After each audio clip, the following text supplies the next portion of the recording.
시간에는 낭비해야 하는 사랑, 물질의 헌신이라는 제목으로 함께 말씀을 나눕니다. 어떤 분은 본인이 3번까지는 밥을 산답니다. 그런데 4번째에도 상대방이 돈을 내지 않는다. 그러면 그 상대방, 그분은 다시는 안 만난다고 그래요. 왜냐하면 그 정도라면 한 번쯤은 내야 되는데 마음이 없는 사람, 신뢰할 수 없는 사람으로 판단된답니다. 마음이 가면 몸도 가고 또 거기에는 물질도 가야 하는 것이기 때문이다 하는 것이지요. 제가 좀 뜨끔하더라고요. 왜냐하면 저는 주로 좀 대접을 받는 입장이다 보니까 제가 좀 뜨끔했습니다.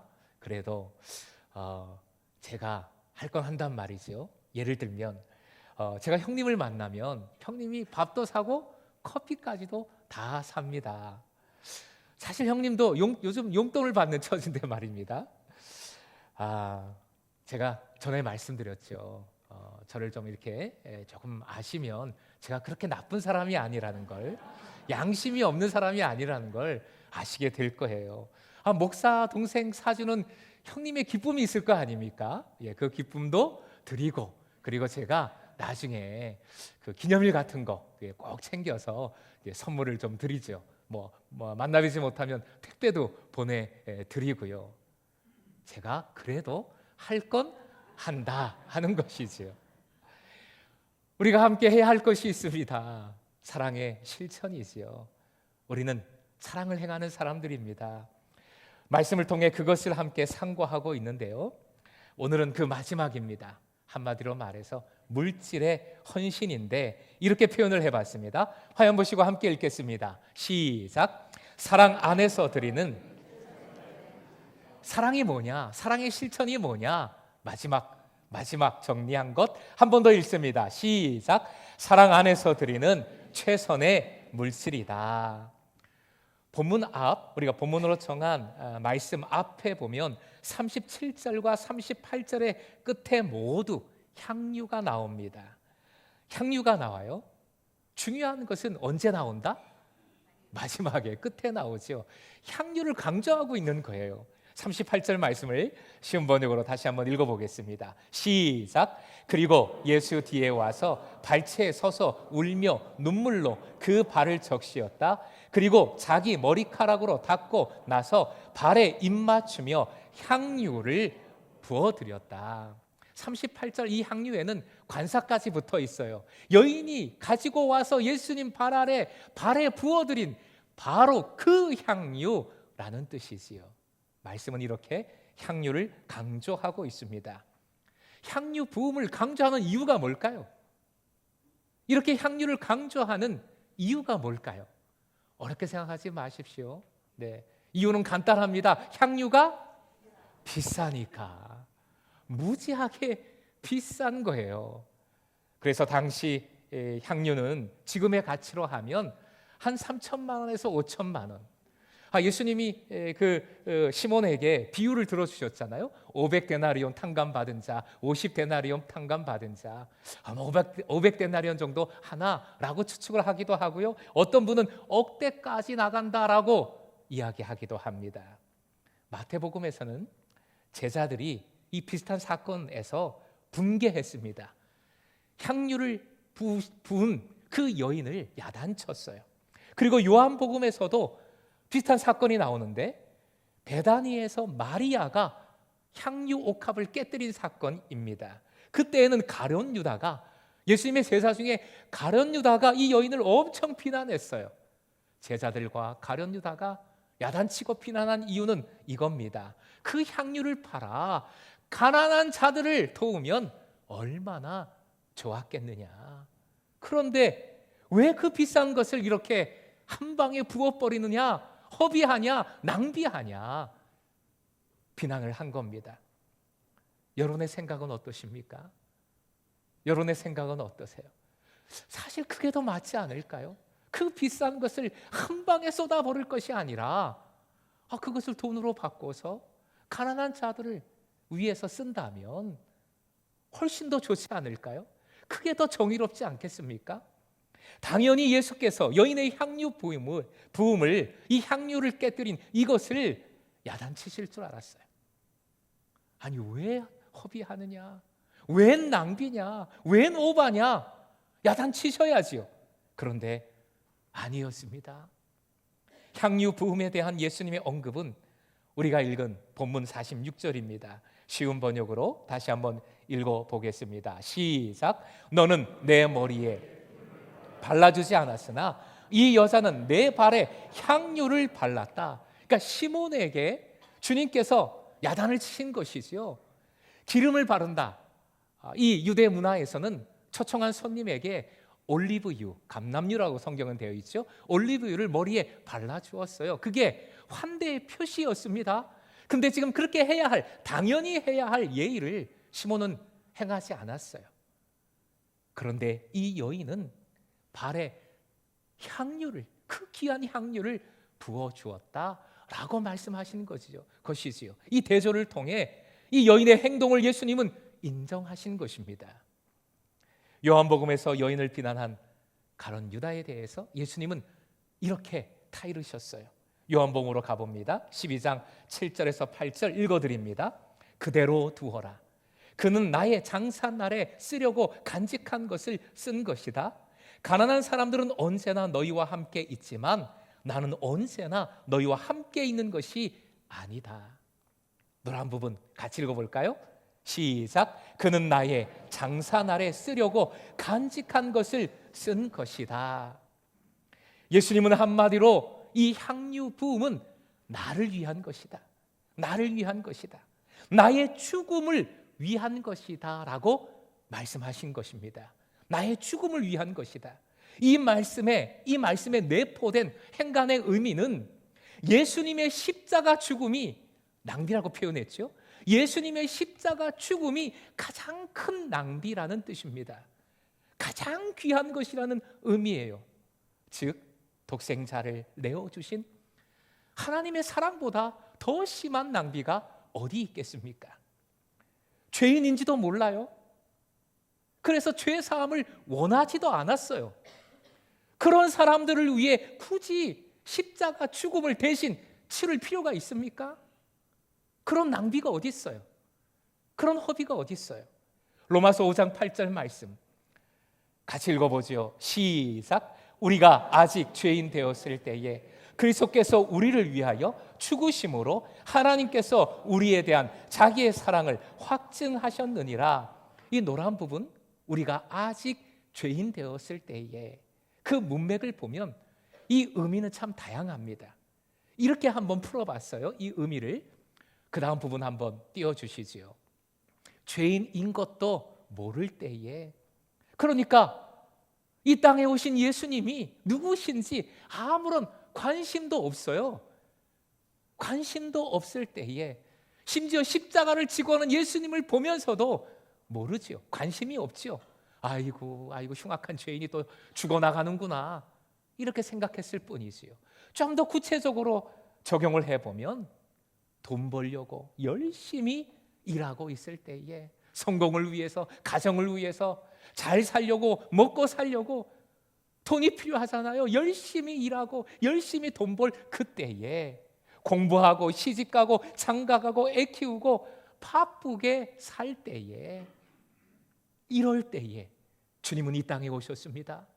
그리고 머리 둘 곳 하나 없다라고 말씀하시기까지 많은 사람을 찾아다니셨고 만나셨고 가르치셨고 치유해 주셨고, 결국은 골고다 길을 그 발로 올라가셨지요. 십자가 대속의 죽음을 죽으셨습니다.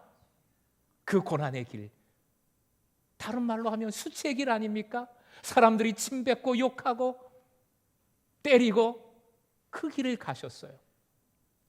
그 수고, 그 수치, 그 고통과 죽음 원하지도 않았는데, 누가 알아주지도 않는데, 실로 엄청난 낭비지요, 허비지요. 왜 낭비하셨습니까? 왜 허비하셨습니까? 왜 이렇게 오버하셨습니까? 이미 말씀에 확인을 했습니다. 로마서 5장 8절 하반절 다시 한번 읽어보지요. 함께 읽습니다. 시작. 그리스도께서 우리를 위하여 죽으심으로 하나님께서 우리에 대한 자기의 사랑을 확증하셨느니라. 여러분을 위해서, 우리를 위해서 죽으심으로, 우리를 위해서 죽으심으로 그 사랑을 확증해 주셨습니다. 쏟아 부어 주시는 사랑, 죄인들을 죽어가는 이들을 사랑하셔서 살리고자 쏟아 부어 주신 낭비된 사랑, 허비된 사랑이에요. 큐티 말씀인 15장, 누가복음 15장, 그 비유들이 똑같은 내용을 계속 말씀하고 있습니다. 99마리를 내버려 둔 채 한 마리 잃은 양을 찾는 주인의 비유를 해주셨죠. 아니 그 한 마리가 그 잘 있다가 왜 나갔겠어요? 이 말 안 들었겠지요. 고집 세고 사고 치고 그냥 제 갈 길로 간 양일 겁니다. 그런데 그 한 마리를 끝까지 찾고 찾았어요.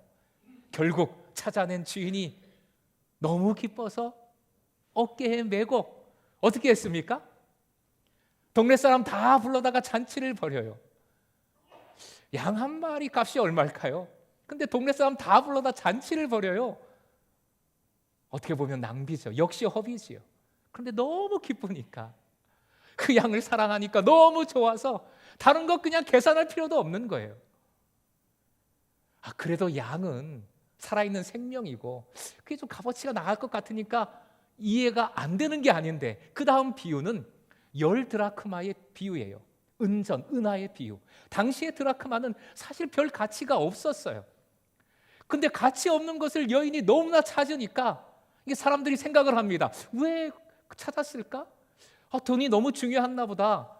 그러다 보니까 유대 문화에서 결혼할 때 신랑이 신부에게 무슨 징표 같은 것으로 10드라크마를 주니까 그걸 꿰어서 신부가 쓰고 있으니까 하나라도 빠지면 안 되니까 그렇게 설명을 하지요.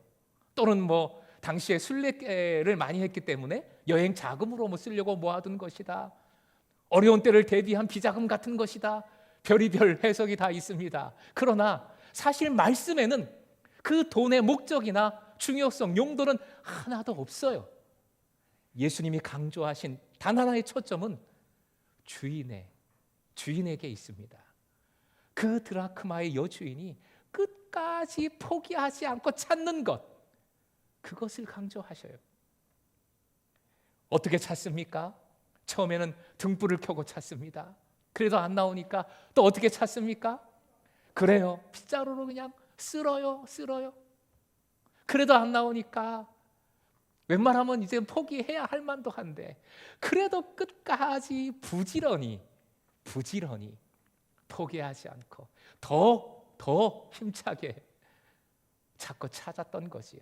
결국 찾아냈어요. 그 찾아낸 것이 너무 기뻐서 또 어떻게 했습니까? 잔치를 열었어요.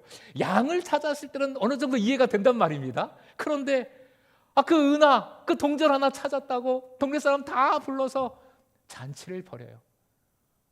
그게 얼마나 낭비입니까? 얼마나 허비입니까?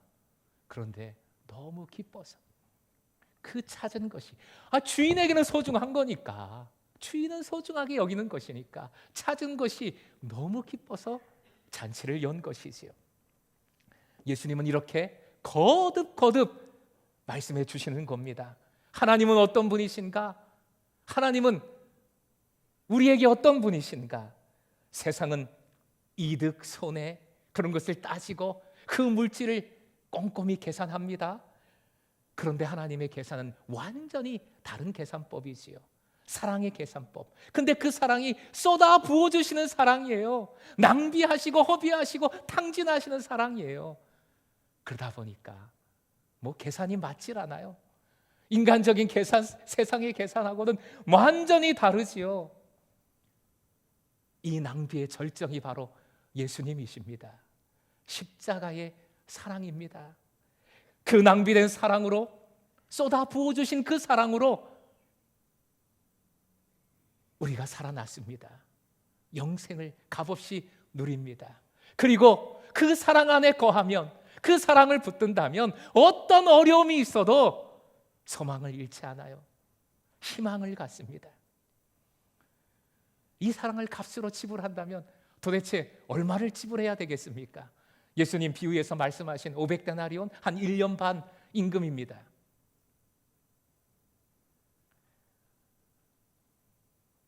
환산할 수가 없겠죠. 사실 바리새인 시몬은 말할 것도 없고 제자들도 예수님을 잘 몰랐어요. 이 사랑을 잘 깨닫지 못했습니다. 심지어 예수님께서 내가 죽을 것이다, 내가 고난을 받을 것이다, 제자들에게 종종 말씀해 주셨단 말입니다. 그런데도 그 십자가 사랑을, 예수님을 온전히 제자들이 깨닫지 못했습니다. 몰랐기에, 알지 못했기에, 예수님을, 그 사랑을 알지 못했기에 가장 사랑해야 할 예수님을 뒷전에 두고 가난한 사람 도와야 되는 거 아니야? 그게 더 맞는 거 아니야? 이렇게 얘기를 한 겁니다. 가난한 사람 돕는 게 옳다라고 감히 얘기를 한 거예요. 믿음은 옳은 것을 행하는 것이 아니라 사랑을 행하는 거지요. 옳다 그러다 따지지 마십시오. 믿음은 옳은 것, 그런 것을 따지는 것이 아니라 사랑을 행하는 거예요. 우리 화면 보시고 읽어보겠습니다. 시작. 믿음은 옳은 것을 행하는 것이 아니라 사랑을 행하는 것이다. 놀랍게도 이 죄악된 여인은 알았어요. 예수님을 알았습니다. 그 사랑을 알았어요.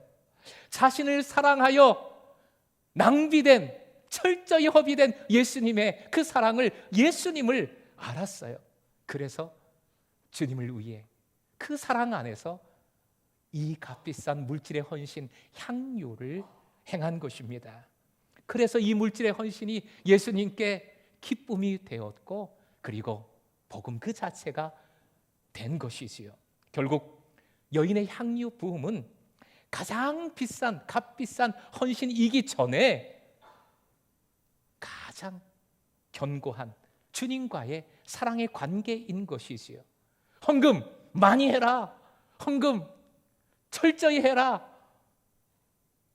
사실은 요즘 교회마다 어려우니까 그런 말씀 사실은 드리고 싶지요. 그러나 중요한 것은 우리가 왜 물질의 헌신을 이루는가? 값비싼 헌신? 뭐가 온전한 헌신인가? 원리가 중요하지요. 바로 이겁니다. 주님과의 사랑의 관계 속에서 드리는 헌신, 그 최선의 최상의 헌신이, 그 물질이 하나님 나라를 열어가는 물질이 되는 것이지요. 함께 읽어보겠습니다. 함께 읽습니다. 시작. 여인의 향유 부임은 가장 값비싼 헌신이기 전에 가장 견고한 사랑의 관계를 보여준다. 아까 소개했던 가룟 유다에 관한 말씀, 요한복음으로 가보죠. 12장 6절 읽어드립니다. 그가 그렇게 말한 것은 가난한 사람을 생각해서가 아니다. 그는 도둑이어서 돈자루를 맡아 가지고 있으면서 거기에 든 것을 훔쳐내곤 하였기 때문이다. 여인을 야단친, 가난한 사람 도우면 얼마나 좋겠느냐, 왜 허비하느냐, 야단친 가룟 유다의 그 속내를 고발하는 말씀입니다. 그는 가난한 사람을 진짜로 생각한 사람이 아니라, 가난한 이들을 사랑한 사람이 아니라 하나님 나라의 것을 도둑질한 도둑일 뿐이다 말씀합니다. 사실 우리도 마찬가지입니다. 사랑이 없으면 우리도 물질에 대해서만 허비하며 낭비하며 우리의 생각과 우리의 마음을, 우리의 시간을 허비하며 낭비하며 살아가는 삶이 될 뿐이에요. 그러면서 핑계대지요. 그러면서 그것을 좋은 모양으로 포장합니다. 지금은 좀 여유가 없어서, 교회가 너무 헌금 강조하는 것 아닙니까? 요즘 시대에 11조 말이 됩니까? 365 늘 감사는 또 뭐예요? 자꾸 헌금하라고 뭘 자꾸 만들어? 헌금보다는 기부하는 게 더 가난한 사람에게 정확하게 가지 않을까요? 등등. 포장을 하지요. 핑계댑니다. 그래서 주님은 두 주인을 섬길 수 없노라. 주님과 재물, 만몬이죠. 우상입니다. 두 주인을 섬길 수 없노라, 사랑할 수 없노라 말씀하신 것이지요. 오늘 말씀의 핵심 다시 한번 복기해 보겠습니다. 다시 한번 복기합니다. 같이 읽습니다. 시작. 물질 헌신의 핵심은 주님과 이루는 사랑의 관계이다. 한 번 더요. 시작. 물질 헌신의 핵심은 주님과 이루는 사랑의 관계이다. 이 사랑의 관계 속에 거함으로 주님 그 사랑을 붙들고 주님 사랑함으로 돈 마음의 생각에 돈이 가득한 삶이 아니라 사랑이 가득한 삶을 살아가시길 축복합니다. 여러분을 위해 낭비된 주님의 그 사랑을 깨달아 더 알아가서 그 주님을 사랑하고 그 사랑 안에서 다른 이들을 바라보면 진짜 사랑할 수 있죠. 가난한 이들을, 어려운 이들을 진짜 품을 수 있죠. 그 사랑으로 살아가는 여러분 되시길 축복합니다. 바로 그 헌신을, 그 물질을 기뻐 받으시며 그 물질을 통해 하나님 나라를 이루어 가심을, 세워 가심을 믿으시기 바랍니다. 오늘 말씀을 준비하면서 읽으면서 돌아가신 어머님 생각을 개인적으로 좀 했어요. 주일 강단에서 입으실 그 아버지의 양복, 셔츠 같은 것들을 매주일 열심히 다리셨습니다. 그것도 큰 일이었어요. 제가 그 일 때문에 뭐가 이렇게 잘 안 됐네, 주름이 안 펴졌네, 뭐가 좀 탔네, 이러면서 싸우시던 것을 생각을 좀 합니다. 그런데 그 이후에 그 다리미로 돈을 다리셨어요. 돈을 10,000원짜리, 1,000원짜리 헌금이었죠. 헌금할 그 돈을 다리미로 하나하나 다리시면서 그 모습이 생각이 나는데 기쁨으로 다리셨어요. 다리시면서 지금 생각해 보면 다른 게 아니지요. 사랑하는 마음으로 그 물질을 드리기에 그런 정성이 담기는 것이지요. 사랑하기에 최선으로 드리는 여러분의 물질이 되고, 그리고 여러분의 그러한 물질에 모든 것을 더하여 주시는 더함의 은혜, 이렇게 표현할까요? 허비된 더함의 은혜, 낭비해 주시는 더함의 은혜가 더욱 풍성할 수 있기를 주님의 이름으로 축원드립니다. 우리